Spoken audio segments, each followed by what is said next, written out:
Read, Write, Think is a great site for literacy. They have different resources. Under classroom resources, they have lesson plans, student interactives, mobile apps, calendar activities, and things you can print out.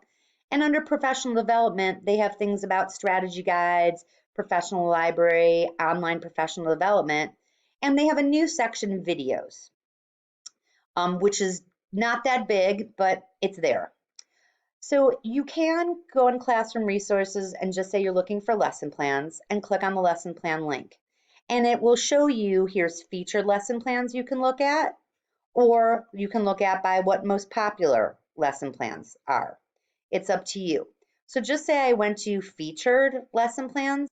So if you just click on it, you'll see all the lesson plans. Now you can go over here and refine by grade level.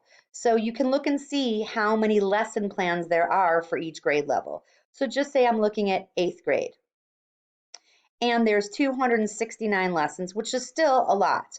The good thing is you can see right here what you're filtering. So I can say, do I want to look at standard lessons? Do I want to look at mini lessons? They have all the different choices. Maybe I want to look at a full unit. So when I click on the link, it now refines it even more. I'm looking at the 8th grade level, lesson plans that are units.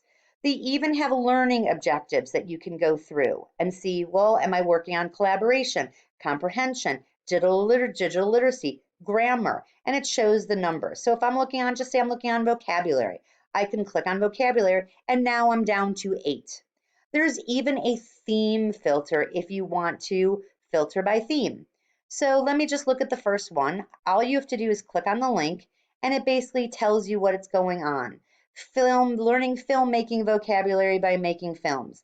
It talks about the unit, and if you go down, you can see a preview of the unit, which shows you an overview of everything.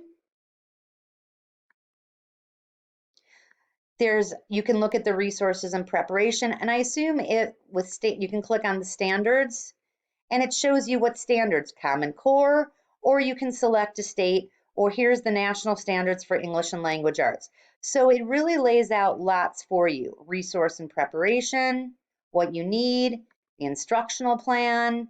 So it's pretty comprehensive. So my suggestion is when you are doing a search for whatever is really to use the filters so you can find more targeted sites without having to go through 1,200 sites. So that's pretty much how it works for student interactives as well, because I could go here and say, and if I go to student interactives, you have the same kind of filters. You can refine by your grade level. So just say I pick 9th grade, there's 40 student interactives. This section can be kind of like maybe where your keyword search is, because your keyword search, if I put it up here, basically will clear all this stuff out. So maybe I'm looking something about writing poetry. So I can click on writing poetry. And if I want, I can even look further into the learning objectives. But here, classroom resources, acrostic poems, K through 12. So let's just take a peek.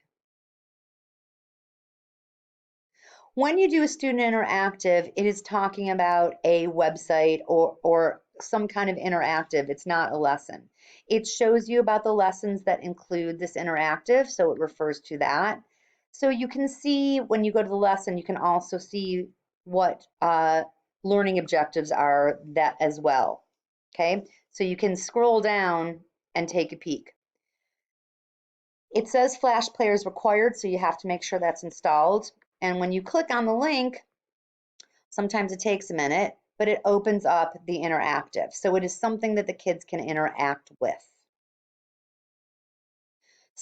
So that's basically how the Read, Write, Think site works.